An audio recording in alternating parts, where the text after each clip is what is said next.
Foi, é isso aí, sente-se à mesa, tá começando mais um Proposições, esse de número 20. E hoje, meus amigos, vocês já estão vendo, tá dando nem pra fazer surpresa, né, Gabriel? Vocês já estão vendo aqui, tá comigo, esse grande homem que a gente tá tendo o privilégio de se conhecer aqui, frente a essa câmera, mas tenho certeza que vai ser uma conversa fluida, uma bênção. O missionário, eu vou chamar assim? É assim que você se apresenta? Que Eu ia falar você só sentir seu mais nome, à Willy, vontade. mas o Geralmente missionário... respondo pelo nome, mas Pelo nome, eu também, o Daniel. Então tá com a gente aqui, uma salva de palmas, produção. Hoje só o Gabriel, o Igor nos abandonou, o Douglas nos abandonou, mas o Gabriel sempre presente. Salva de palmas, Gabriel, para o Willy. E o Rafa também tá aqui, Jesus. Muito bom, Willy. Se apresenta aí, fala um pouquinho de você. Acabei de descobrir que você não é daqui, né? Você vem de uma não, terrinha vim de longe, boa.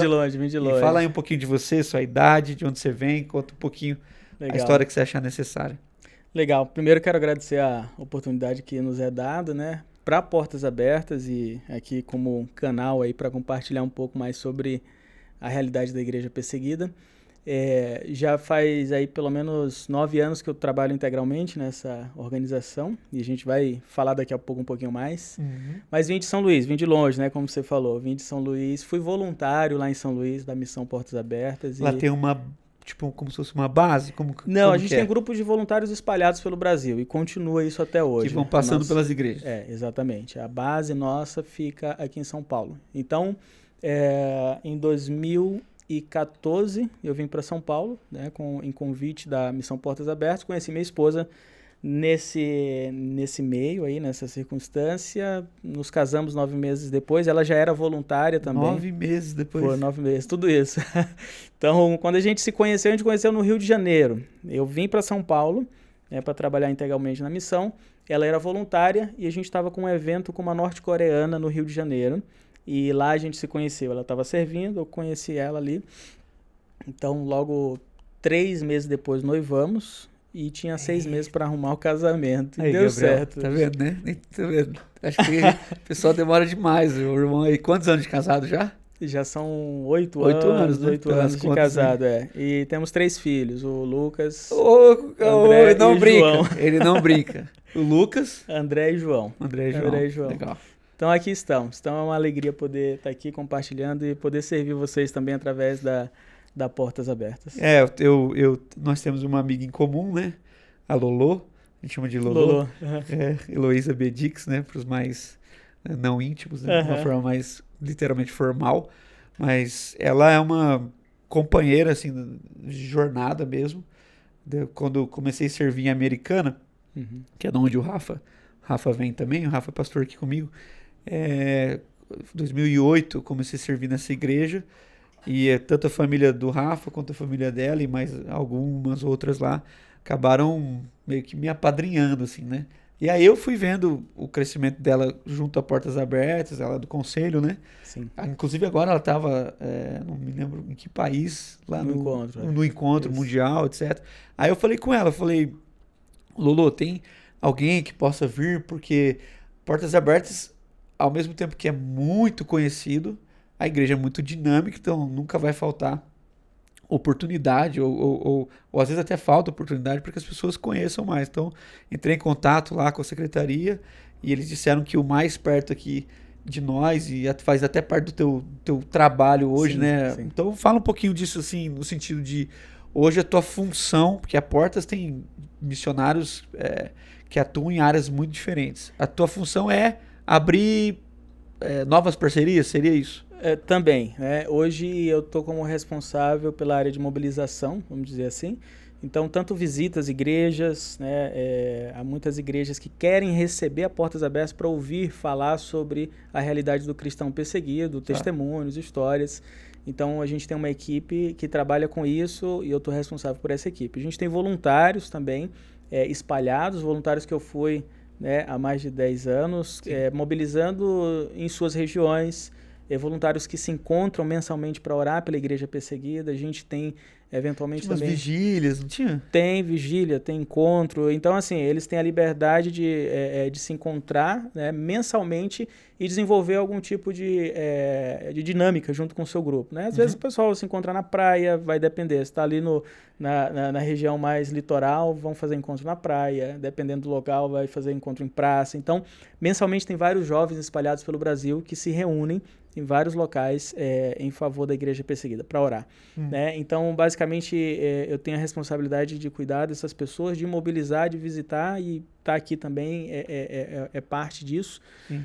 Mas o nosso trabalho ele acontece majoritariamente com as igrejas locais, porque o nosso desejo é que cada igreja conheça o suficiente sobre a igreja perseguida para que ore, né, para que se comprometa em favor dos nossos irmãos. Tá. Então hoje você está já há quase 9 anos trabalhando full time, vamos dizer assim, sem outra atividade, criando novas parcerias e conscientizando a igreja brasileira, Exatamente. que tem sido cada vez mais missionária, né? Aquela coisa dos países perseguidos, enfim. A gente está aqui conversando, como você já percebeu, a gente está falando de portas abertas, a gente vai explicar esse conceito, vamos contar um pouco da história, tenho certeza que você já deve ter contado, mas a gente quer ouvir de você. Claro, com certeza. Mas nós estamos efetivamente falando do Ministério Portas Abertas, mas da igreja perseguida. Vamos tentar trazer alguns números aqui para você ter alguma ideia, nós aqui, brasileiros, que vivemos num ambiente seguro até demais, para ser evangélico até demais, vamos dizer assim, e às vezes não tem ideia. Então, para que esse conteúdo já vá sendo espalhado com maior efetividade, aquela coisa básica, você chegou aí, tá perdido no YouTube, caiu na gente, Portas Abertas, Daniel, Willy, então você vai sentando o dedo aí no like, comenta alguma coisa, se você já conheceu algum missionário que serve também, Portas Abertas, se você recebia a revistinha aqui, acredito que manda para todos os estados do Brasil, se você quer conhecer mais sobre isso, faz favor, nos ajude nesse engajamento, mas também participe com a gente fazendo alguma pergunta, algum comentário ao que Deus está também tocando no seu coração e envie isso para alguém, excepcionalmente para os pastores. A gente quer que essa live, que esse encontro aqui, que essa conversa chegue no maior número de pastores possíveis para que a missão Portas Abertas esteja fluindo a partir de mais igrejas aqui no Brasil. Willy, eu hoje à tarde, eu estava aqui, eu tenho o livrinho do Contrabandista de Deus, né? E isso chegou em mim há alguns anos, né? Infelizmente, como nós conhecemos o irmão André, ele mundialmente conhecido, recebeu honra pela Aliança Evangélica Mundial, um irmão que tinha frases assim espantosas e que desde a década de 50 vem fazendo esse trabalho assim. Você conheceu, já teve a honra de estar com o irmão André? Como é que foi quando você ouvia falando excepcionalmente do irmão André, assim, qual é o teu contato com ele, se você já o conheceu e quão impactante foi o ministério dele pro Willy? Não estou nem falando pro Portas Abertas. Legal. Tem o livro Contrabandista de Deus, já vou te responder. Esse aqui é a continuidade desse livro. Olha lá, mostra lá, foca lá para ele, Gabriel. A continuidade do livro O Contrabandista de Deus. Esse aqui é Desafiando os Limites da Fé. Então aqui... Esse eu não... Esse aqui eu trouxe para você agora, você tem. Olha, você já ia me dar ou foi essa deixa que eu dei? Não, eu trouxe para você aqui. Inclusive, eu vou deixar também a revista aqui, que é a nossa revista com o mapa. A gente já vai falar sobre isso aí também daqui a pouquinho. Valeu. Mas aqui, logo na sequência, né, que ele trabalha com países atrás da cortina de ferro, leste europeu, a partir de 1955, exatamente. Levando Bíblias dentro do Fusquinha, né, toda aquela aventura. Aí a continuidade disso, então existe um projeto que a Portas Abertas desenvolveu que se chamou Projeto Pérola, que foi quando a missão Portas Abertas entregou 1 milhão de Bíblias em 1981 na China. Então, nesse livro, conta boa parte do planejamento e da execução dessa entrega. Fala um pouquinho ainda sobre o leste europeu e algumas histórias daqui da América Latina. Então, esse livro é realmente enriquecedor. Mas, assim, voltando à sua pergunta, eu A primeira frase que eu ouvi falar do irmão André, na verdade eu pensava que era o filho do meu pastor que se chamava André. Que então, é o irmão André que também. era André, eu não tinha noção, né? Chamava de irmão. Então aquela coisa de irmão aproxima a gente, né? Sim, então, claro. Eu achava que era alguém, eu morava em São Luís na época. Eu falei, nossa, ele tá famoso, inclusive, né? Porque tinha várias pessoas lugar, compartilhando. A pessoa tá falando do Andrezinho. Irmão André, E aí depois eu fui descobrir, né? Isso foi antes de 2012. Aí eu fui descobrir a Missão Portas Abertas, conheci pela internet, mobilizei um grupo de oração logo no começo e a gente começou a orar na minha igreja. No ano seguinte, a gente recebeu um pastor do Peru que tinha sido condenado a 8 anos de prisão. E a gente, por conta da mensagem dele, da postura cristã dele, a gente recebeu ele lá. Então, assim, foi um caminho que Deus traçou de uma forma maravilhosa. Então, eu conheci o irmão André basicamente nesse período e quando eu vim para Portas Abertas, né, eu me aprofundei, já tinha lido Contrabandista, já tinha lido muitos outros livros dele, que tem outros, né, no Oriente Médio, tem um livro que ele encontra os terroristas na época ali do Hamas, né, que ele vai entre aqueles países que vira e mexe tem guerra. Então tem muitos. Sempre houveram, né? Então tem muitos outros conteúdos. Eu não o conheci pessoalmente, eu estive muito próximo, eu estive no bairro dele. Estive no bairro, passei praticamente na frente da casa, mas ele já estava com uma idade muito avançada, né? Então, assim, existia um cuidado especial e, obviamente. 98 anos. Ele morreu com 94. 94. Então, quando eu fui, ele estava ali com uns 90, 89, por ali. Mas já estava com alguns cuidados muito especiais, né? Cuidado pela equipe mesmo ali.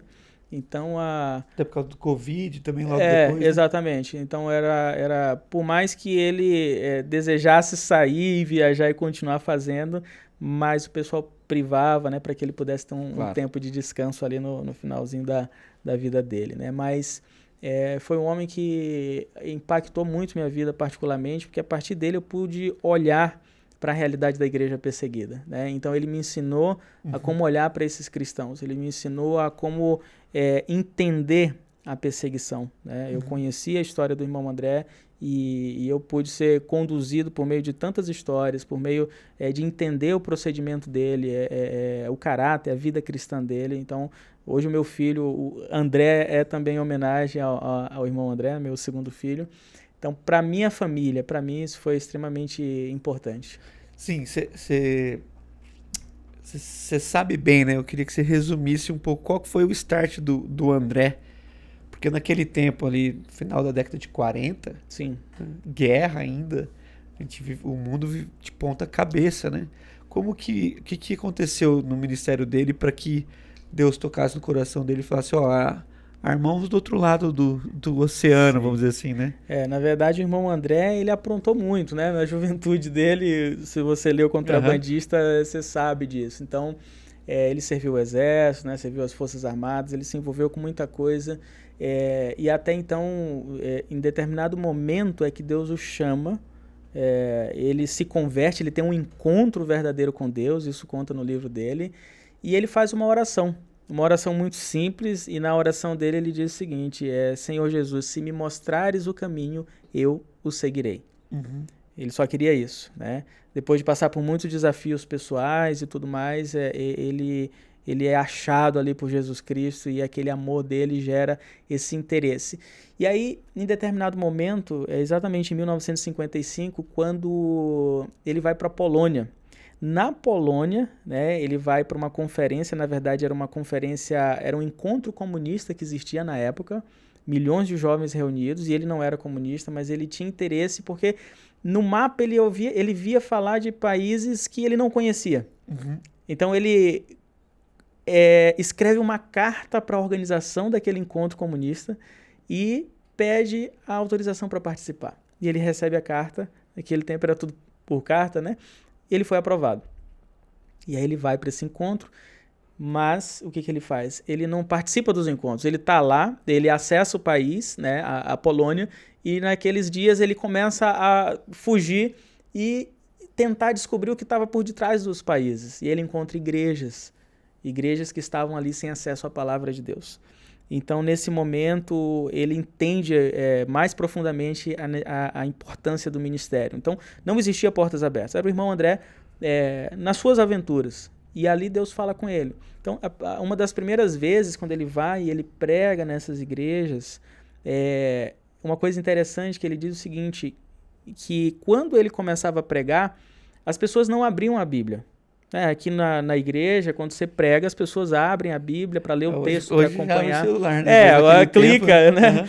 Ou então projeta alguma coisa. Mas assim, e aí o irmão André ficou curioso. Ele perguntou, lá na Holanda, quando a gente prega, as pessoas abrem a Bíblia para acompanhar também a mensagem, para ler o texto. Por que que aqui as pessoas não fazem? E aí o pastor respondeu para ele, André, a gente adoraria fazer isso, mas a gente não tem Bíblias. E aí é onde o pastor faz o primeiro convite. Você poderia trazer Bíblias para nós? É nesse momento que o irmão André entende a responsabilidade dele. Porque assim como aquela igreja pequena, ele descobriu que existia muitas igrejas, milhões de pessoas que não tinham acesso à palavra de Deus. E aí ele começa. Não tinha o Fusquinha também. Na época, né? Ele tirou a carta, depois ganhou o Fusquinha. E aí ele começa a visitar esses países atrás da cortina de ferro com o bagageiro do Fusca ali cheio de Bíblias, né? Quando ele falava que orava para os Exato. soldados ficarem cegos, né? Ele falava assim, no tempo de Jesus ele orava para os cegos ficarem sãos, né? Exato. Poderem ver. Mas quando eu passava pelas fronteiras, eu olhava para os soldados ficarem cegos. Uhum. E ele conta que em todas as travessias dele, ele nunca foi parado. Ele fala assim, eu nunca perdi uma Bíblia. Nunca perdeu o carro lotado de Bíblia, de fato, Deus fazia esse milagre de cortinar os olhos ali desses soldados e ele seguia, né? Exato. Isso era fantástico, né? Você tem base de quantas Bíblias ele levou? Ali no Fusca não cabia tanta Bíblia assim, né? Você imagina o bagageiro do Fusca, o pessoal que já andou de Fusca tem uma leve noção. Então ele começou no bagageiro, você tem ali em torno de 100 Bíblias, tá? Só que ele via os milagres acontecendo, Deus fazendo, ele começava a colocar no banco de trás. E Deus continuava fazendo milagre. Só tinha a Bíblia e ele assim. Então, eu sempre brinco, né? A intimidade é uma coisa, quanto mais você tem... Então, aí depois ele começa até a colocar no banco da frente. E a mesma oração, que a gente chama de oração do contrabandista, né? E Deus continuava fazendo. Deus continuava agindo. Então, é a maneira que tudo começa ali. E aí ele expande tudo isso, vai para a China depois, 1 milhão de Bíblias, aí o negócio muda, né? O ministério já existe nesse momento. Porque no começo o irmão André ele não planejou começar uma missão, ele não planejou iniciar a Portas Abertas. Tudo foi acontecendo e Deus foi dando a direção. Portas Abertas se dá por conta daquela frase dele que é tipo, toda porta está aberta, se houver alguém disposto a pregar, alguma coisa assim? Basicamente porque ele acredita que não existe porta fechada. Né, para o evangelho. Toda porta está aberta. Exato, de alguma forma está. Claro que existe risco, existe um perigo, mas ela está aberta, né? Deus abre e aquela porta que Deus abre ninguém fecha. Então, basicamente por isso. E começou dessa forma, já do início 69. dele sozinho para o início de um ministério fundado, são mais ou menos quantos anos assim? Então, ele tinha ali, foi em cerca de 1955, né? Quando ele começa a fazer essas viagens, e aí ele está só, e depois ele tem outras pessoas que começam a ajudar. Hoje a gente tem um ministério aí tratando com 69 anos, né? Já vai para quase 70 anos, né? E aí depois disso ele começa, outras pessoas iniciam, né? Convidam também para começar em outros lugares, como por exemplo aqui no Brasil. A gente teve o nosso aniversário de 45 anos. É bem grande aqui em relação aos outros países ou algum país que é mais forte ainda? Não, aí depende bastante em termos, por exemplo, hoje a gente tem na nossa base em torno de 50 pessoas trabalhando, né? Mas tem outras bases que são muito mais antigas, né? A Inglaterra, por exemplo, tem mais pessoas trabalhando, então são dinâmicas diferentes, contextos diferentes também. E aqui no Brasil, durante todo esse tempo, por mais que a gente já tenha feito muito trabalho, um bom trabalho, graças a Deus, e as portas que Deus abre, mas há muito mais trabalho para ser feito daqui para frente do que tudo que foi feito nesses 45 anos, né? Então é aquilo que você falou no início, né? Existe ainda uma necessidade muito grande da igreja brasileira conhecer a respeito, não necessariamente da Portas Abertas, né? O nosso trabalho não é tornar o nosso ministério conhecido, é tornar a causa da igreja, né? Da igreja Há outros perseguida. Ministérios que também trabalham com a igreja exatamente. perseguida. Então o nosso esforço é para que a igreja ela olhe para o cristão perseguido. A gente é uma ponte para fazer isso, né? Mas não é o fim. A gente quer que eles olhem para o cristão perseguido, né? Tá. E olhando para eles entendam a necessidade, a responsabilidade que nós temos como igreja de fortalecer, de orar por esses irmãos. Eu ia te perguntar algo relacionado a isso aqui. Tinha até traçado isso na pauta. Qual seria o teu sonho pessoal em relação a Portas Abertas ou essa questão da igreja perseguida em relação à igreja brasileira? O que você vislumbra, assim? Porque você vislumbra, você deixou tudo, você veio pra cá, você tem sonhos por isso que você tá aqui. O que você espera, assim? Eu quero, cara, meu sonho em vida é ver a igreja... O meu desejo é exatamente isso, que cada igreja no Brasil, e aí você pode pensar uma utopia e tudo mais, mas a gente está trabalhando para isso, nem que meus filhos trabalhem, meus netos trabalhem, que cada igreja brasileira ela tenha plena consciência e seja engajada com a igreja perseguida. Que ela ore, que ela doe, que ela vá e conheça um cristão perseguido no campo, que ela escreva cartas. Tudo isso é feito pela Portas Abertas, né? A gente são ferramentas que a gente oferece para a igreja brasileira se envolver. Então, hoje a gente já contempla muito, né, do que foi feito nesses 45 anos e louva a Deus por isso. A gente tem mais de 40 mil parceiros espalhados no Brasil inteiro. Eu te perguntar, igrejas cadastradas, seria tipo isso? Parceiros que a gente fala são tanto igrejas quanto indivíduos. Por exemplo, você recebe essa revista. Então, cada pessoa que recebe, se você que está assistindo recebe essa revista em casa, né, que é a revista da Portas Abertas. Essa é de que mês? Essa aqui é do mês de junho agora. Tá, essa é nova.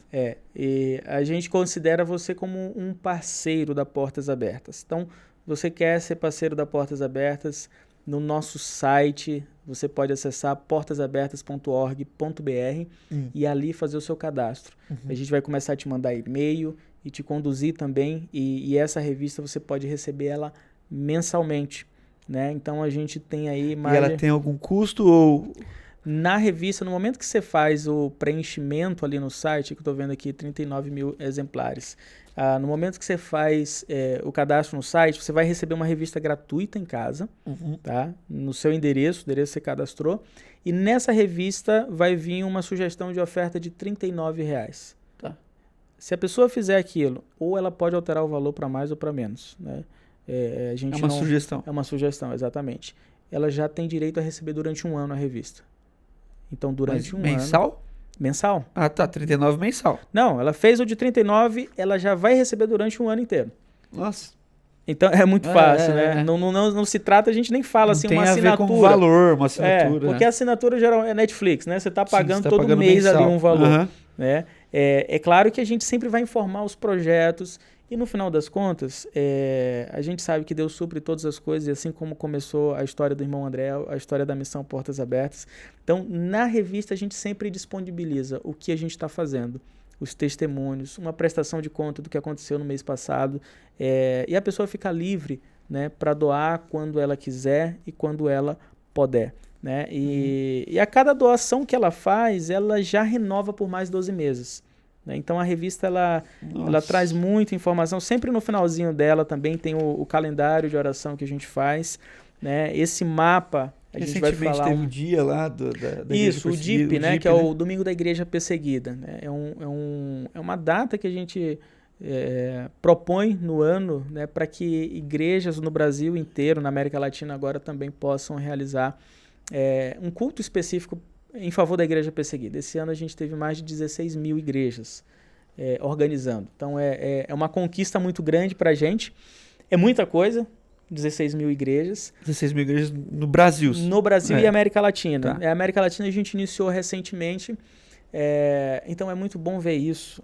A gente tem mais de 1 milhão de pessoas orando. Agora, é claro, a gente sabe que existem muitas igrejas, né? Mais de 200 mil igrejas só no Brasil. Bem mais que isso, né? Então, a gente já se alegra com 16 mil, a gente pode se alegrar muito mais, né? Claro. E esse é o nosso desafio. O DIP, por exemplo, é um evento gratuito. A pessoa se inscreve, recebe na área restrita todo o material digital, recebe em casa impresso, ela não paga por isso, tá? E ela recebe roteiro, ela recebe um sermão, recebe apresentação. O pessoal trabalha para servir a igreja, para que a igreja... Você não tem tanto... Você precisa se inscrever, receber o material, estudar e se organizar. Sim. Né, se organizar com a igreja. Então, a gente já dá um negócio meio mastigado ali. Né? Até para favorecer que mais pessoas possam... Para que seja mais fácil, né, mais viável. Então, a pessoa já recebe aquilo ali na mão e ela pode mobilizar a sua igreja. A gente tem também pessoas que fazem isso mensalmente nas suas igrejas, né, o que a gente chama de correspondente local. São voluntários. Então, por exemplo, você que está nos ouvindo aqui, está assistindo, você quer levar informações da igreja perseguida todos os meses para sua igreja, uma vez por mês. A gente tem uma apresentação que ela é baseada na revista e você pode tirar 5 minutos num culto no mês, 10 minutos, ou se te derem, se a igreja te der aquele culto para você compartilhar por mais tempo. Então a gente precisa, inclusive, dessas pessoas que queiram levar, né, ser porta-voz na sua igreja local também. Quando você fala de igreja perseguida, claro, palavra perseguida é meio clara. Ao mesmo tempo, eu acho que não é algo complexo. Como é que vocês definem? É claro porque você fala, estou sendo perseguido. Pressupõe que tem alguém me perseguindo, mas não é tão claro porque é uma complexidade cultural. Quando você fala igreja perseguida, então o dia da oração em favor da igreja perseguida, o que a gente está querendo dizer com igreja perseguida? Legal, isso é muito fundamental para que a gente entenda, né, tudo que a gente vai fazer. Eu volto ali na Bíblia, em Mateus capítulo 10, por exemplo, Jesus Cristo, no momento que ele envia os seus 12, né, ele diz o seguinte: eu vos envio como ovelhas para o meio de lobos. Né? Logo no versículo 16, capítulo 10. E aí logo na sequência ele diz: vocês serão odiados de todos por causa do meu nome. Por causa do meu nome. Então, quando a gente fala sobre perseguição, não é por conta do que eu fiz, mas por causa do Cristo que habita em mim. A igreja é perseguida por causa do nome de Jesus. Não é por ideologia, não é por falta de sabedoria e tomou decisões erradas. A gente tem as nossas responsabilidades, claro, né? Claro. Não adianta a gente fazer qualquer coisa, depois colocar a culpa e dizer que é perseguido, mas por causa da pessoa de Cristo, né? A cultura do reino de Deus é controversa em qualquer lugar. Exato. É o que Cristo fala: bem-aventurados os perseguidos por causa da justiça, que é o próprio Cristo, né? Então, a última existe uma razão, né? Não é simplesmente a perseguição. O que é perseguição? Então a gente está falando aí por causa de Jesus Cristo, por causa da sua natureza, por causa da pessoa de Cristo em nós. E ela se revela de várias formas. Prisões, a gente vê na Bíblia. Por exemplo, você vê João Batista no capítulo 3, né? Ele foi preso, depois decapitado por causa da mensagem que ele pregava. Arrependei-vos porque é chegado o reino dos céus. Aquela mensagem, aquelas pessoas não suportavam.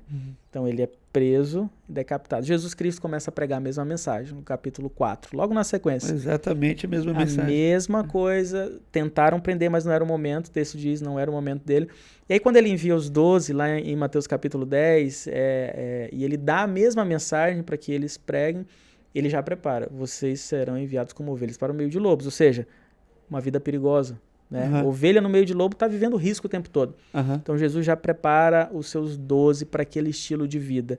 E a gente vai ver no Novo Testamento, você vai ver em Atos, né, os apóstolos ali, quando eles foram presos no capítulo 5, eles saíram alegres por serem considerados dignos de sofrer por causa de Cristo. Né? Esse texto E eles voltam para casa e os irmãos estão lá orando. Continuam pregando. Tô aqui, sou eu mesmo. Continuam pregando. E é uma alegria para eles, é uma honra para eles, né? É uma honra porque eles estão vivendo literalmente o mesmo ministério de João, o mesmo ministério de Jesus. O que aconteceu com João, com Cristo, então eles estão no caminho certo, né? Aí você vai ver Atos capítulo 8, Saulo, finalzinho do 7, Estevão é apedrejado, Saulo no 8 começa a perseguir, no 9... Então a perseguição ela vai passar pela diversas Bíblia. Prisões, né? Então, no capítulo 16 lá tem aquela clássica que Paulo e Silas oram na prisão, cantam louvores, porque fazia parte seguir a Jesus fazia parte desse combo, a prisão, a perseguição, e eles quando eles chegavam nesse lugar, é o contrário, né? Para nós isso é uma grande tristeza, para eles era como se eles tivessem chegado lá. Jesus me avisou, então eu cheguei lá, certo, eu tô no caminho. E hoje, muitos cristãos, por mais que a gente possa falar assim, nós temos o privilégio, nós somos privilegiados porque a gente tem liberdade. Sim. E de fato também é. Mas muitos hoje chegam, nós somos privilegiados porque nós sofremos por causa de Cristo. Então, a Bíblia continua sendo vivida, né, nos dias de hoje. Então, para finalizar um pouco aí tua pergunta, né, como é que ela se revela, né, a perseguição? A perseguição. De várias formas. Em forma de prisões, por exemplo, tem países onde não há liberdade, cristãos são presos por causa da sua fé.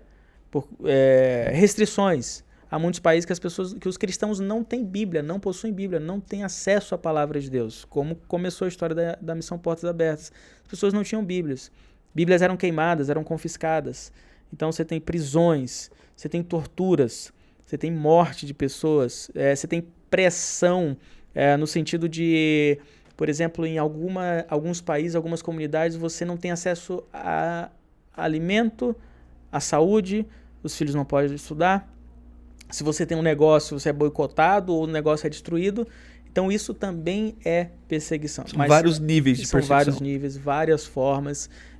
Então, assim, por exemplo, uma coisa bem interessante, nessa lista que eu te entreguei, a lista mundial da perseguição. Você que está nos assistindo, você quer ter acesso a essa lista, no nosso site, portasabertas.org.br, você consegue acesso, pode fazer download dessa lista. E até aqui na descrição desse vídeo está o site, a pessoa pode clicar direto aí. Perfeito, então você pode ter acesso, a lista que eu estou falando é essa daqui, né? Aqui relaciona os países com maior nível de perseguição religiosa. E no site, uma coisa interessante se você clica em qualquer país, você já abre o perfil do país com todas as informações sobre aquele país, como acontece a perseguição, a história do país, a história da igreja. Então, aqui você tem 50 países e todos eles no nosso site têm um perfil detalhado de cada um deles. Mas uma coisa interessante é o seguinte, aqui você vê a Coreia do Norte como obviamente isso não é uma novidade, né? Como o primeiro país, eu ia te perguntar isso. O país com maior nível de perseguição. Mas a Coreia do Norte não é o país que mais mata cristão, certo? Não é o que mais mata cristão. O que mais mata cristão hoje é a Nigéria. Então, você vê a Nigéria, ela está aqui em sexto lugar. Mas então, por que a gente fala das diferenças, né, das nuances da perseguição? É porque nem toda perseguição ela é demonstrada em morte, muitas vezes é prisões, muitas vezes são torturas, muitas vezes são abusos, templos destruídos. Então, é um pouco mais profundo, né, aquilo que você comentou. São diversas formas. E aí, no decorrer da conversa, a gente vai citando algumas... Eu peguei o mapa aqui, o pessoal pode clicar aí, pode ver com mais clareza. E algo que já me espanta aqui, mesmo estando em termos no ranking lá na frente, número 34, a Colômbia. Porque toda vez que a gente escuta assim, portas abertas, igreja perseguida, vem aqueles vídeos, você vai pro Oriente Médio, aquela coisa do Atman Lee, né, que rodava nos anos 80. Como a perseguição também está avançando, né? Perto da gente, tá geograficamente também. Na Colômbia, não sei, até fica à vontade para falar só o que você pode. Sim. O que configura a perseguição aqui na América Latina? Legal. A Colômbia é o país que já está há muito tempo aí e já passeou muito nessa lista, né? Já foi para cima, para baixo e continua a perseguição. Então, assim, se você visita a Colômbia hoje, você pode aí que está assistindo, compra uma passagem para a Colômbia, vai para Bogotá, normal, você não vai ter nenhum problema. Isso aqui é muito importante da gente explicar, porque talvez a pessoa olhe na lista, eu já fui para Colômbia, eu fui numa igreja grande. Colômbia tem igreja com capacidade para 25 mil pessoas. Por culto. Não é igual a Coreia do Norte, que você vai chegar lá. Então, exatamente. Você vai chegar na Colômbia com liberdade, você vai ter sua Bíblia, você pode visitar igrejas pequenas, médias, grandes. Tem várias igrejas, tem várias agências missionárias, tem muita coisa acontecendo lá. Então, não é um país que proíbe o cristianismo. Na Constituição da Colômbia não há proibição contra o evangelho.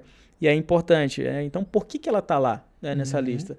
Porque há outros países, como a Coreia do Norte, há países como país do Oriente Médio, Arábia Saudita, que você sabe já claramente, ainda que você não conheça detalhe, mas você sabe que existe ali essa uma restrição proibição. total. Exato. Então, a Colômbia ela tem um governo que não proíbe o cristianismo, mas a perseguição ela acontece majoritariamente nas cidades distantes, nas zonas rurais. Pelo seguinte fato, a Colômbia ela possui vários grupos armados. Você já deve ter ouvido falar das FARC, né? As Forças Armadas Revolucionárias Colombianas, os paramilitares, Exército de Libertação Nacional. São vários grupos ilegais que estão na Colômbia e eles dominam muitas regiões na Colômbia. Facções mesmo, né? Exatamente. E muitas delas surgiram ali depois do fim da Revolução Cubana, iniciou ali na Colômbia, tentando transformar aquele país num país comunista também. E esses grupos, eles continuam lá, né? Estão lá. E nessas regiões, que eles dominam, por exemplo, a escola para funcionar vai depender da autorização deles. Se você tem uma empresa, você precisa pagar um certo tipo de imposto para eles. Se você tem um negócio, tudo está debaixo da lei. E eles são a lei. Não existe a presença do governo. Lá não chega o governo. E nem do exército. Então a guerrilha está lá. A FARC está lá, por exemplo. E aí quando o evangelho começa a ser pregado, por exemplo, você tem lugares que você tem toque de recolher.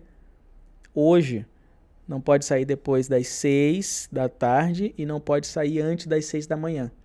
12 horas. Só funciona metade do dia. Em muitas regiões isso acontece hoje. Então talvez a pessoa que esteja ouvindo foi para Bogotá, foi para Medellín, foi para regiões mais turísticas, né? E glória a Deus por isso. Eu amo a Colômbia, sabe? Eu tenho inclusive um anel aqui com as cores da Colômbia. É um país que tá no meu coração. Mas sair dali para ir para os interiores, você vai conhecer uma outra realidade. E nesses lugares que são dominados, muitos deles, a pregação ela é proibida. Você não é proibido de ser cristão. Isso aqui é uma coisa muito interessante. Mas é proibido a reunião. A pregação. Tá, reunião é permitida em muitos lugares. Você está aqui na igreja. Vamos aqui, nós somos uma igreja, estamos reunidos. Eles não vê problema com isso. Tá ali. Contanto que não seja no horário que é proibido, né? Dependendo do dia. Então, beleza. Você não é proibido de estar junto. Agora, se eu saio daqui e começo a pregar o evangelho na comunidade, ou até mesmo para um guerrilheiro. Ah, entendi. Pregação que você está falando no sentido mais evangelístico. Isso, perdão, exatamente. Eu estava pensando, mas o pastor pregando. Tá.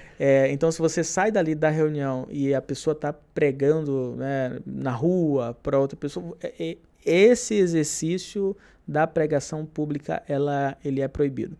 Você reunir em muitos lugares, você não vai ter nenhum problema. Embora haja igrejas, haja templos, reuniões, que o pastor está pregando, num culto mesmo, existe um membro da guerrilha observando tudo, ouvindo tudo que ele está pregando.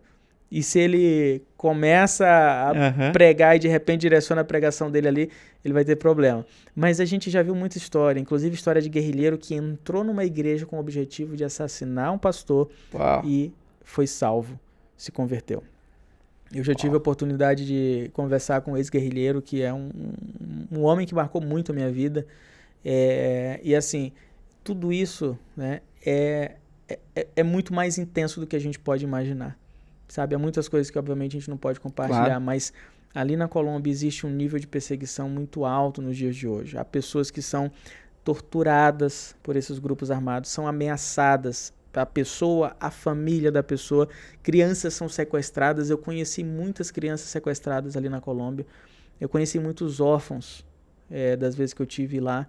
Crianças de 12 anos, seus pais foram mortos, a guerrilha invadiu a casa, assassinou os pais, porque eram pastores, eram líderes. Então, assim, no momento que o evangelho ele é vivido, não somente dentro do culto ali, mas no dia a dia, começa a ser ameaçado. E aí muitos pais até enviam, a gente tem um projeto na Colômbia, que é um abrigo que cuida de crianças que são vítimas de ameaças ou os pais já morreram. Então, nesse abrigo há muitas crianças que os pais foram assassinados e a Portas Abertas recebe essas crianças nesse abrigo. Ou as crianças vivem ameaçadas, porque se você é um pastor e você não se submete à guerrilha, mas você tem um filho, eles sabem a hora que ela vai para a escola, sabem a hora que ela volta, com quem anda, e eles começam a ameaçar a sua filha, isso, aquilo. Aí você prefere mandar para longe, mandar para um abrigo, mas nem todos têm essa oportunidade. Então, infelizmente, até os dias de hoje, Há muitas crianças que são sequestradas ali na Colômbia, há muitos templos que são destruídos, há muitos pastores assassinados. Conheci muitas viúvas ali. Gente que some, né? Some, Exatamente. desaparece. E tá muito perto da gente. Além da realidade indígena, né? Tem muitos indígenas lá também que, por serem cristãos, eles são expulsos das suas tribos. Eles não são reconhecidos como indígenas pela própria tribo, porque eles não aceitam, e nem pelo governo. Então eles ficam como sem identidade, os ninguém no meio da Colômbia. E eles são perseguidos pela própria tribo, sabe? E muitos deles, isso aqui eu conheci essas pessoas, muitos deles, ao serem expulsos, as suas mulheres foram obrigadas a ficar. E os homens foram obrigados a sair. Quer ter sua mulher de volta? Renuncia a Cristo, volta à adoração aos deuses, ao sacrifício, e pode ter sua esposa de volta. No próprio canal do YouTube do Portas Abertas tem muitos testemunhos, né? Tem, sim, todos os tipos de pessoas de vários países que, por entender o Evangelho, serem encontradas por Jesus, foram torturadas, etc. Agora, sabe o que me espanta? Talvez seja uma boa palavra, assim, o espanto. É que, com tanta perseguição, historicamente falando, a igreja sempre avançou em meio à perseguição. Muitas missões, que a gente conhece hoje como missões, foram literalmente fundadas até por conta desse movimento. Então, a igreja de Jesus só avança com perseguição, na Bíblia pelo menos. Então, a partir do texto que você leu lá, que você falou, de Atos capítulo 7, quando Estevão morre, eles começam o capítulo 8 dizendo que eles foram dispersos justamente para os lugares que Jesus falou que eles tinham que ir. E enquanto isso eles iam pregando. E o evangelho foi chegando. Depois, em outros momentos, com perseguições, os huguenotes, todos esses movimentos históricos, na França, etc., eles se espalhavam. E vieram para cá se refugiar, inclusive, aqui no Brasil. Vieram para cá e para tantos outros lugares, assim. Então, é interessante que a perseguição, ao mesmo tempo que ela é terrível, ela também é necessária, é muito ruim essa palavra, porque é muito... Inevitável. Ela é inevitável. Inevitável. Ela é inevitável. Cara, eu fico pensando, o evangelho é assim. O evangelho é assim. É o melhor que a gente pode ter, é tudo que a gente precisa. Mas quando você se agarra ao evangelho, quanto mais profundo você está no evangelho, você vê o sofrimento de perto. Não existe um cristão genuíno que não passe por sofrimento, por dificuldade. Por privações. Exato. Então, é o evangelho. Não dizer que é muito similar ao evangelho. É o evangelho. Então, assim, quanto mais perto de Cristo, mais perseguido você vai ser. Mas sabe o que eu estava pensando quando a gente agendou? Porque a gente agendou faz tempo, né? E aí eu fiquei pensando na igreja perseguida, aquela coisa e tal. Graças a Deus tenho acesso, desde que sou adolescente, a Portas Abertas, etc. Mas da nossa adolescência, tá com quantos anos? Eu tô com 34. Tá, eu tenho 37, então estamos perto ali. Da nossa adolescência para hoje, ou de quando você conheceu Portas para hoje, o mundo globalizou muito mais. Sim, sim. E há um senso de essa questão humanitária muito mais forte do que os países hoje recebem, vamos dizer assim, eles têm um apelo global. Qualquer um com o celular pode fazer um apelo global. A globalização e esses termos mais humanitários dos nossos dias, isso não tem sido pauta em relação à igreja perseguida, porque agora falando de casos mais extremos de tortura, nós temos organizações mundiais que obviamente são contra todo tipo de tortura. E isso hoje é muito mais falado do que antes. Os países subscrevem em termos, leis, né, que garantem que isso não deve acontecer, pelo menos também. Sim. E você acha que essas novas, não são leis novas, mas hoje são mais vigentes, vamos dizer assim, tem mais visibilidade, isso não mudou a realidade da igreja perseguida? No porão, vamos dizer assim. Na televisão, sim, mas na realidade. Existe a Declaração Universal de Direitos Humanos, né, e ela é conhecida no mundo inteiro, muitos países, né, atendem, ou melhor, subscrevem a ela, mas na prática isso não acontece em todos. Então isso é uma coisa clara, isso chegou, né, isso já chegou nos países, né? Sim. Mas na prática é uma outra história. Na prática ignora a lei e a gente está aqui sabendo muito bem do que acontece no Brasil, né? Sim.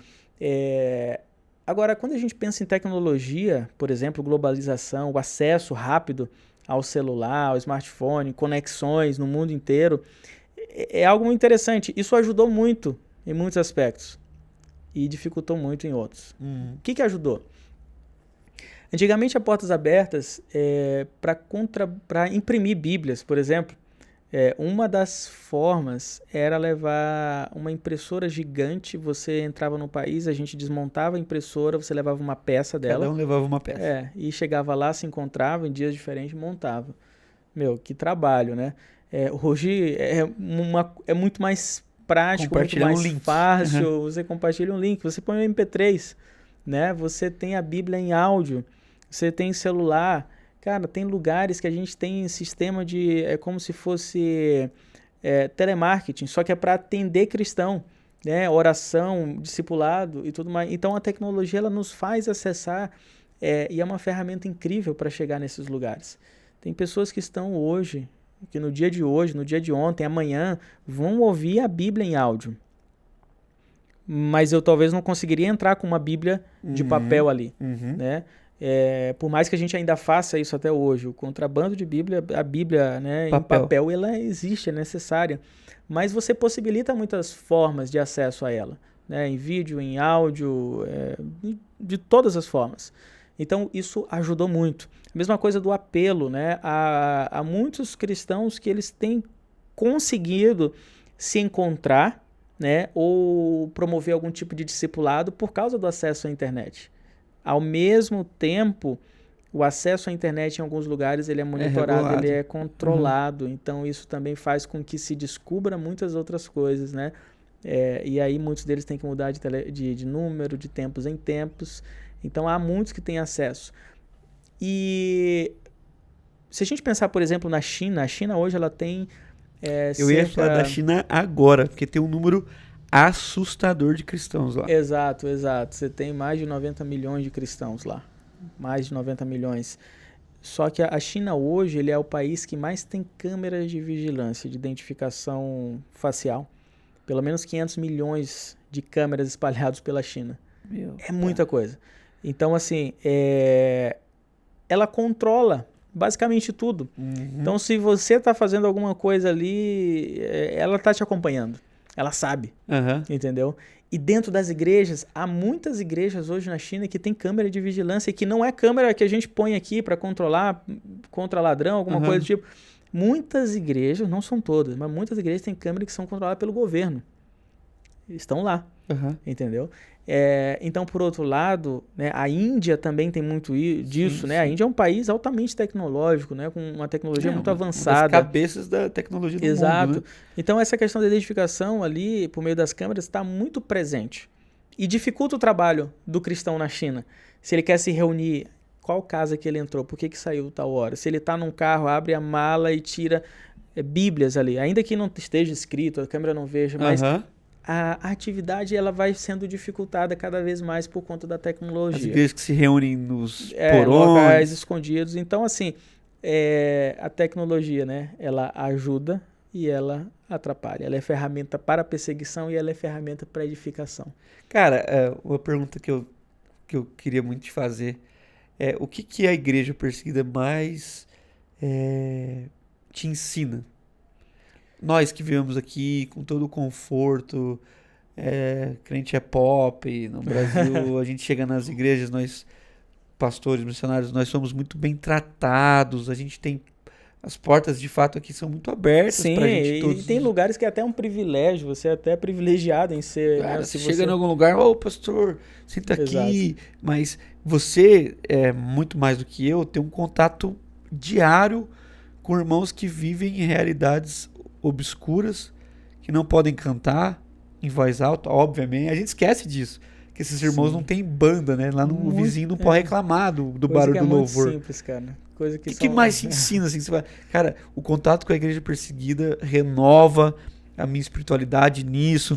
Cara, eu diria que me ensina a ser mais crente. E aí tem várias coisas envolvidas. Me ensina a ser mais cristão, me ensina a depender muito mais de Cristo. Uma coisa que eu aprendo muito, né, dentro de todo esse universo de ser cristão, é muita coisa, mas o seguinte,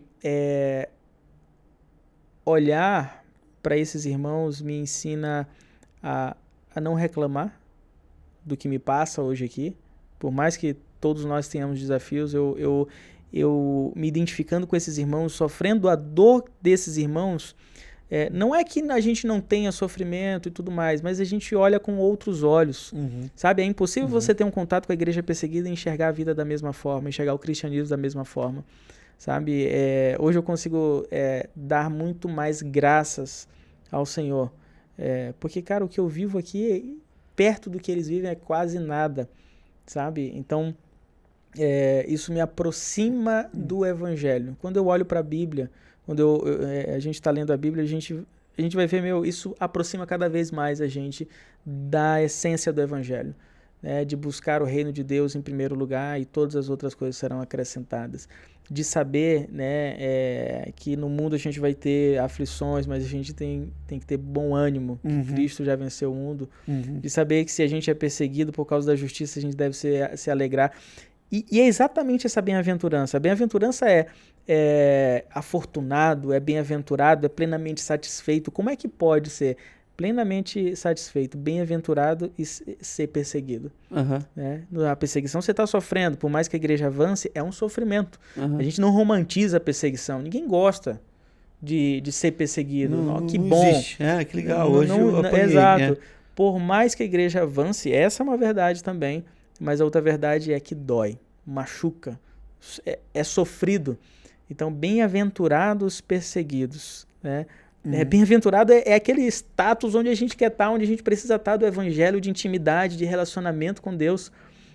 Perseguidos, né? É tudo que nos causa dor. Ninguém gosta de ter um membro da família sequestrado, sofrer tortura e tudo mais. Então o evangelho é uma coisa que a gente, humanamente falando, não faz sentido, não compreende, porque a alegria no meio da dor, a alegria no meio do sofrimento, sabe? E quando esses irmãos me ensinam a louvar a Deus enquanto eles estão sofrendo, isso muda toda a minha vida.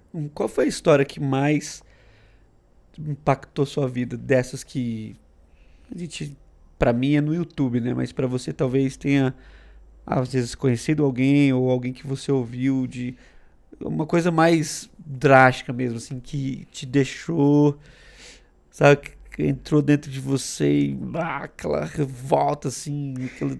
Cara, tem duas histórias que me marcam muito e eu tive a oportunidade de conhecer as duas pessoas. A primeira é de uma norte-coreana e ela ficou presa dentro de um campo de trabalho forçado. Primeiro, porque você não encontra todo dia alguém que ficou preso num campo de trabalho forçado na Coreia do Norte. É muito difícil. É difícil sair vivo, né? Então ela ficou presa lá. Ela era baixinha, acho que dava a nossa altura a gente sentado aqui. E eu conheci ela lá com 70 e poucos anos já, 70, 72, alguma coisa assim. Então o vigor daquela mulher, e ela sofreu tanto no corpo, fisicamente, torturas, sabe? E ela precisou aprender a ser resistente diante daquilo. E o quanto ela sofreu dentro daquele campo de trabalho forçado, né? Hoje ainda existe esses campos, há mais de 50 mil cristãos presos hoje lá. E o que se passa ali dentro daquele campo é um negócio terrível. Desde as 5 da manhã até as 10 da noite as pessoas trabalham, eu não diria nem como escravo, eles são tratados piores do que animais. E trabalham das 5 da manhã até as 10 da noite ali. E é um trabalho forçado, braçal. Recebem cerca de 300 gramas de alimento por dia. Meu Deus. E aí entra naquela coisa, às vezes, muito simples, né? Eles não têm espelho, por exemplo. Então, o cara que entrou hoje, daqui a 1 ano, 2 anos, ele não consegue saber quem é ele mais, ele não consegue se identificar. É uma coisa simples, né? Mas quando a gente coloca nesse contexto, a gente fica, ele não sabe como é mais o rosto dele, ele não lembra. Imagina passar 1 ano, 2 anos, 3 anos. Sem se ver. Exato. e recebem poucas mudas de roupa, né, ali durante o dia, então vivem naquele cenário terrível. A gente conhece por pessoas que conseguiram fugir, não são muitas, não são absurdas, mas há pessoas cristãs e não cristãs que relatam, né, a gente tem hoje um perfil do que acontece ali dentro, porque foi contado por essas pessoas, né, pessoas que não eram cristãs, pessoas que eram cristãs e conseguiram fugir, conseguiram sair, tiveram sua liberdade, enfim, vários cenários. Então, viver submetido a essa situação dentro de um campo de trabalho forçado, inclusive agora, não sei que horas são, mas enquanto é noite aqui, lá é de dia, então tá amanhecendo, se são 8 horas da noite aqui, 9 lá, 8, 9 da manhã, e não para, não é um período, é o tempo inteiro. Então essa mulher foi submetida a isso, e uma coisa, Deus, ela recebia 300 gramas de alimento, como todas as outras pessoas, e Deus disse para ela compartilhar a comida dela com outros. Aí nessa hora ela... Será que é Deus ou é... Força. Já então, tava difícil já não essa tenho história quase. aí. E aí ela fica com aquela coisa, né? No primeiro momento, e ela recebe, ela entende. Convicção, cara. Quando você sabe que Deus tá falando, daí não passa, você sabe. E ela compartilhou, ela começou a compartilhar. Deus foi sustentando ela. E na proporção que ela compartilhava, ela podia falar do evangelho para essas pessoas, e pessoas foram sendo salvas ali. Lá dentro do campo de trabalho forçado, na Coreia do Norte, o país mais hostil e o ambiente mais terrível.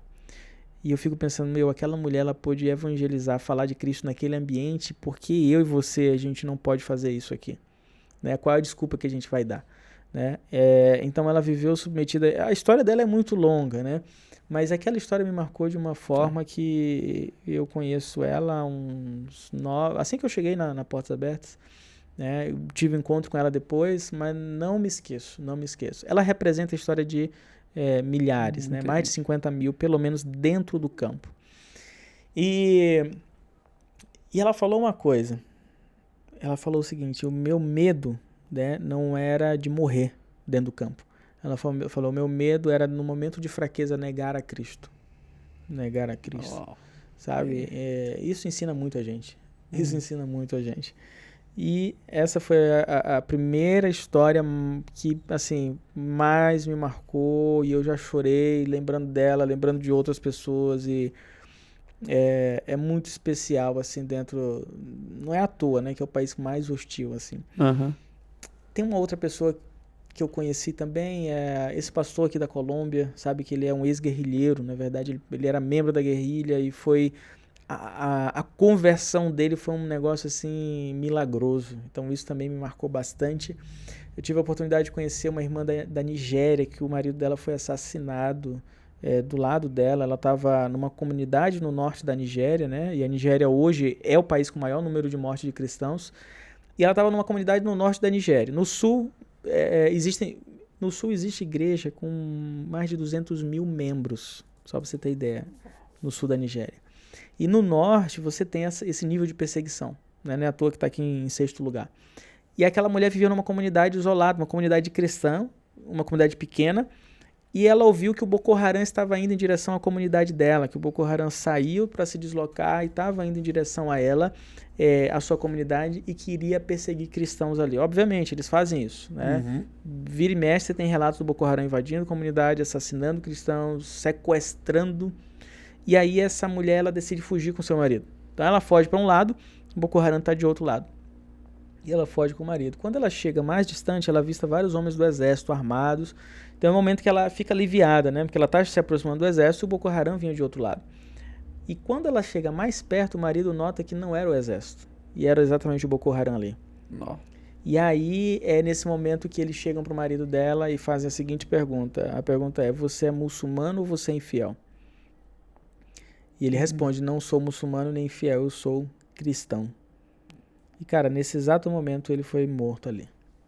E ela ainda deu um detalhe, que nesse momento ela estava segurando a mão dele e ele apertando a mão dela.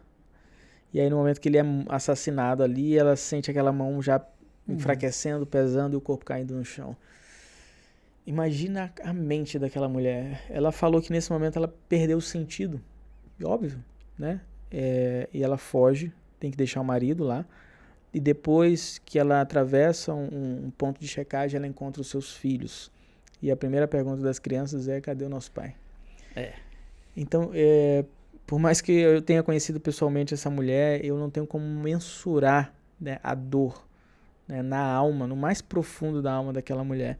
E hoje é uma mulher que ajuda outras mulheres que vivem em situações como a dela, que passam por algo que ela passou, né? E é uma mulher alegre, mesmo tendo as cicatrizes no coração, mas é uma mulher que continua louvando a Deus e reconhecendo a bondade de Deus, mesmo diante de tudo. Ela sabe que onde o marido dela está. E uma coisa interessante é que depois que mataram ele, fizeram a mesma pergunta para ela. E ela foi perguntada, foi questionada: você é muçulmana ou você é infiel? E ela falou: não sou muçulmana nem infiel, eu sou cristã. E aí ela disse que nesse momento ela ora dizendo: Senhor Jesus, obrigado porque eu vou te encontrar hoje. Só que aí decidem não matar ela, né? Também ela não soube explicar o plano de Deus. Mas imagina o impacto que é. E tudo isso por responder: sou cristão. Né? Ela não estava fazendo protesto, não estava debatendo, não estava absolutamente nada, estava fugindo, tentando lutar pela própria vida. E foi questionada. E o marido dela, ao afirmar: sou cristão, né? Isso custou a vida dele. Eu já ouvi muitas histórias também. Nunca de alguém, assim, né, tete a tete, YouTube e inclusive no YouTube que você falou, rapidinho, que tem no nosso YouTube, existe uma série de vídeos no nosso YouTube que se chama Faces da Perseguição. Então você que está nos assistindo, que quer conhecer mais ali, a gente tem uns vídeos curtinhos de 3, 4 minutos, mas nessa lista da série tem vídeos de 15 minutos, 20 minutos, que é um cristão sentado como a gente está aqui, contando a história dele. Sim, muito bem feito. É muito interessante. Bem feito. Eu cresci um pouco envolvido nessa questão do cenário transcultural, porque os irmãos do meu pai, todos missionários envolvidos com igreja, e a irmã mais nova e o irmão, missionários transculturais. Então, tanto na Europa quanto na Índia. Minha tia ficou na Índia, ela deve ter ido para lá em 93, ela devia ter uns 20 anos, alguma coisa assim. Legal. E serve a Índia até hoje. E a Índia tem uma questão muito... que é um país que cada estado, cada cidade, além de falar uma língua, é uma coisa de louco e tem certa perseguição ou não, né? Uma das coisas que me impactavam muito quando eu ouvia minha tia, eu sempre fui uma referência, assim, meu tio também na Europa, já na Romênia, mas um país, assim, difícil, muito duro também, vivendo agora lá, essa questão da guerra muito próxima, etc, né? Mas minha tia me falava, assim, que ela passou muitos anos ensinando inglês e pregando o evangelho sem nenhuma conversão. E depois, graças a Deus, hoje um ministério muito grande, cheio de gente, mas um missionário que vai para essas circunstâncias, ele além de padecer por ter deixado a questão seus amigos, sua família, eu tô fazendo essa introdução para as pessoas entenderem o quão importante é o envolvimento, que nem você mencionou em algum momento aqui, de uma simples carta escrita à mão, que é muito diferente de um e-mail, para o missionário que está numa circunstância dessa, não só de uma perseguição física, mas de fato também de uma batalha muito grande espiritual. Eu fico pensando, se qualquer um de nós receber uma carta hoje em casa, escrita por alguém, cara, tô orando por você, sabe, encorajando, isso pra gente já é algo tão bom. Imagina, né, nessa circunstância. Não, sim.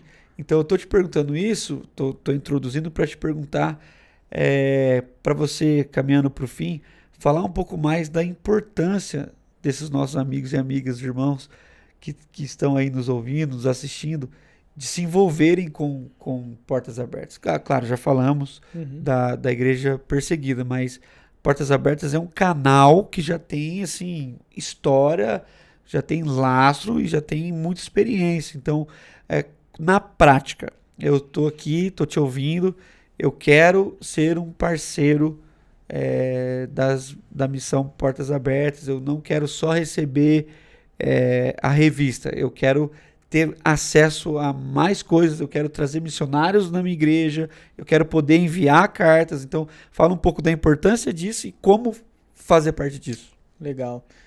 Você mencionando aí a respeito da Índia, né? Não é uma novidade. Eu lembro a história do William Carey, né? Sim. Contada. E, você passa muitos anos, e assim mesmo hoje continua você semeando muitos anos e depois, né, você vê retorno, ou você não vê uma outra pessoa, né, ver o retorno daquilo. Um planta, outro colhe, né? Exatamente. Não tem jeito, né? Então, esse envolvimento, né, de estar próximo faz total diferença. Né, de você estar apoiando faz total diferença. É extremamente encorajador. Né, se esse exemplo que a gente deu, qualquer um de nós se sentir encorajado com uma carta, até uma mensagem, sem pretensão, não é porque eu quero alguma coisa de ti, mas porque, eu quero te encorajar.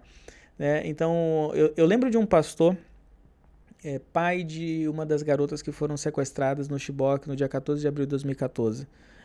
275 meninas sequestradas. E um dos pais falou o seguinte, ele falou, nós só podemos permanecer firmes porque sabemos que vocês estão orando por nós. Isso foi ele que disse, não foi eu. Tá? Uhum. Isso significa que eles contam com a gente. Eles sabem que a gente está se envolvendo.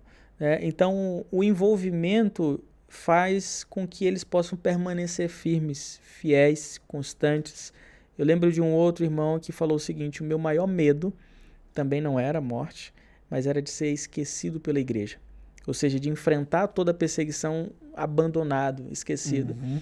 Então, por mais que talvez você em casa aí fique pensando, mas só orar, talvez a gente não saiba a importância da oração. Uhum. Sabe, a oração ela faz realmente, primeiro porque a Bíblia diz, né? A gente vê Tiago falando, a oração do justo pode muito, né? Em seus efeitos. E segundo porque a gente vê na história desses irmãos a oração fazendo total diferença. Então, você quer se envolver com a igreja perseguida, né? Eu diria que o primeiro passo é oração. Se você quiser dar um passo antes, conhecer para você orar. Né? Você não vai orar por aquilo que você não conhece. E a Portas Abertas existe exatamente para isso. O nosso site tem informações suficientes para você ler notícias todos os dias. Você pode ler todos os dias, abrir o site, vai ter uma notícia nova. Tem a lista mundial com o perfil de cada país. Então, primeiro conhecer para que você ore com propriedade, com conhecimento, orar especificamente por aquela pessoa e de repente acompanhar. A gente tem casos, eu já tive a oportunidade de orar por longos anos por uma pessoa e ter a alegria de vê-la sendo libertada da prisão, sabe? Teve uma pessoa que ficou 9 anos dentro da prisão e milhões de pessoas orando no mundo inteiro e ela ser liberta. Tem pessoas que escreveram cartas, por exemplo, para um pastor que estava preso, passou anos na prisão, ele foi liberto e a pessoa teve a oportunidade de conhecê-lo pessoalmente depois, sabe? Então, essa é uma alegria muito grande que a gente tem. A oração é algo que deve estar aí na sua pauta, né? Como um primeiro tipo de envolvimento e é isso que vai te guiar nos demais. Então, conheça a causa da igreja perseguida. O nosso site está aí para isso. Né? Conhecendo, ore. A gente tem o calendário de oração, a gente tem ferramentas no nosso site para que você ore. Você pode levar a Portas Abertas para sua igreja, né? Eu posso ir, alguém da nossa equipe pode visitar a sua igreja para compartilhar com a igreja, compartilhar vários testemunhos, compartilhar o contexto, abrir os olhos, despertar, né? Então você pode fazer isso, trazer isso para sua igreja. Há campanhas de cartas, como eu falei no início, de cartas são campanhas específicas, direcionadas para pessoas, né? A gente levanta uma campanha, disponibiliza às vezes mais de uma, e deixa no site, a pessoa pode envolver a sua igreja para orar. Conheço pessoas que já receberam mais de 5.000 cartas, uma só pessoa, aquilo ali enche o coração dela, sabe? Ela sabe que ela não está só ali. Você pode mobilizar outras pessoas. A pessoa pode mobilizar, ser um voluntário na sua igreja, um representante, para que mobilize outras pessoas, compartilhe essa causa. Para você fazer tudo isso, está disponível no nosso site, você vai ter aí na descrição, né? Acessando portasabertas.org.br, tem lá como se envolver, né? Logo na barra, a pessoa entra no site, daquela barra lá, como se envolver. Aí lá você pode fazer o cadastro para você receber as informações, você pode fazer doação, lá na barra também tem um doe, você pode escolher algum projeto, por exemplo, projeto de distribuição de bíblias, projeto de água para cristãos perseguidos em tal país, projeto para treinamento. Então tem uma série de projetos e você pode, eu quero abençoar especificamente esse povo, esse projeto específico que acontece com mulheres, sabe, aconselhamento pós-trauma e tudo mais. Então você pode acessar o site, se envolver, fazer seu cadastro, você pode mobilizar a sua igreja para organizar o DIP. Tem o Shockwave, que vai acontecer em outubro, né, que é uma onda de oração também voltada mais para público jovem. Você não precisa fazer na igreja local, você pode fazer com um grupo de 3, 10 pessoas, por aí vai. E, eu tenho certeza que Deus vai guiar você aí para... O nosso desejo, nosso sonho mesmo é pessoas que sejam envolvidas a longo prazo, que passem 10 anos orando, 20 anos orando, 30 anos, né? E não que ore uma vez no ano, num evento, por mais que a gente realize o DIP uma vez no ano, uma vez por ano. Mas não é para isso. A gente quer, né, chegar e, há 10 anos eu oro pela igreja perseguida, há 20 anos, e eu sempre falo, né, se você acha sacrificial orar pela igreja perseguida por 10 anos, experimente estar preso por 10 anos. Né? Por 10 dias. Exato, não vai tanto, né? Uhum. Isso é sacrificial. A oração, a gente vai reservar tempo, mas a gente vai fazer em geral no nosso conforto, em geral em casa, em algum momento. Então, eu aprendo muito, né, com a igreja perseguida nesse aspecto também. Ela precisa de oração para sobreviver, a gente precisa de oração para sobreviver. Então, eu tenho certeza que a oração é o que vai guiar todo esse relacionamento. E a gente deseja que você possa fazer isso por longos anos. William, eu vou ter muitas outras coisas, mas eu vou assistir depois e a gente vai fazer uma parte 2 para não gastar toda a nossa energia aqui. Vamos fazer sim. E eu tenho desculpa te cortar, mas é porque quero assim, acabar nesse espírito de oração. Você ia falando, só me vinha o texto que você já citou de Atos 5, os irmãos presos e a igreja na casa orando em favor deles, e quando eles saíram de lá, eles foram a esse encontro e celebraram juntos, né? Eu tenho um presentinho para você, eu vi que você gosta de café, você chegou aqui e tomou bastante café, né? Acabei com o café dos caras ali. E é muito legal, cara. Que legal, mano. É personalizadinho do nosso programa Proposições. Quem faz isso é um irmão, a gente sempre agradece desde o começo. É o Vitão aqui.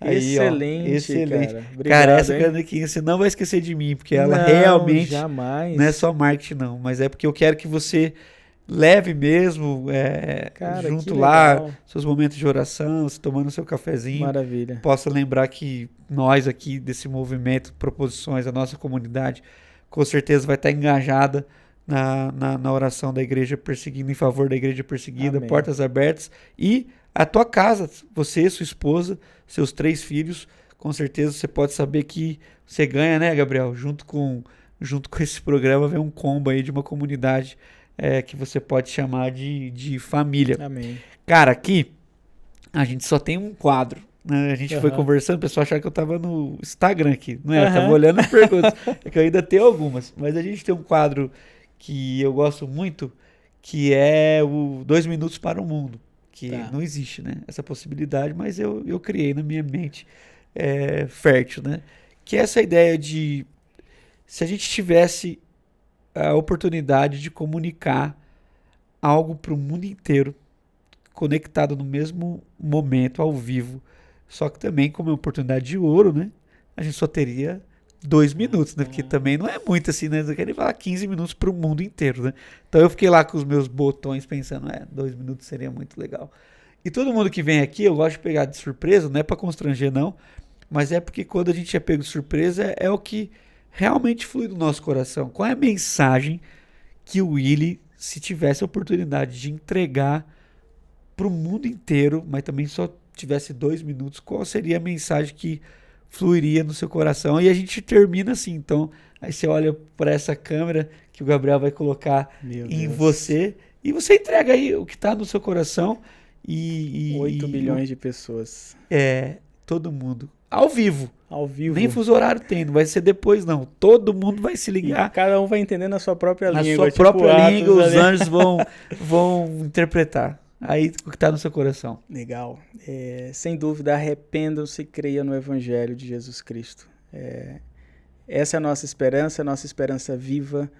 Essa é a razão pela qual nós vivemos, essa é a razão pela qual nós existimos, para glorificar a Deus, para tornar o seu nome conhecido em Cristo, todas as coisas fazem sentido. Nós somos dele, nós pertencemos a ele, nós nascemos para ele.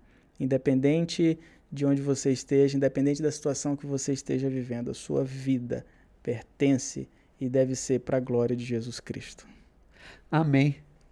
Amém, cara. Te agradeço de coração, agradeço a secretaria, todos que entraram em contato aí e fizeram essa ponte. Eu realmente tenho algumas outras coisas que eu gostaria de te perguntar, não só em off, mas também repartir essa continuidade. Então, com certeza a gente volta aqui. Vamos marcar, então, a gente está perto. Muito obrigado. E você que está aí até agora ouvindo a gente ou também assistindo, faça esse exercício conosco de oração e compartilhe isso, né? Tem nada a ver com o engajamento do canal, isso tem a ver para que mais pessoas saibam que existe uma igreja que realmente padece, mas existe uma comunidade de fé que sente as dores ao ponto de tirar tempo para orar, para ofertar e para fazer tudo que a gente puder, para escrever, enfim, que você e eu possamos ser uma bênção e que nós vejamos o avanço da igreja de Jesus a partir do evangelho que flui nos nossos corações. Obrigado. Obrigado, Daniel. Fico Mais feliz. alguma palavra de consideração? Só agradecer mesmo a vocês aí. Foi muito bacana poder participar nessa conversa bem à vontade nossa. Sim.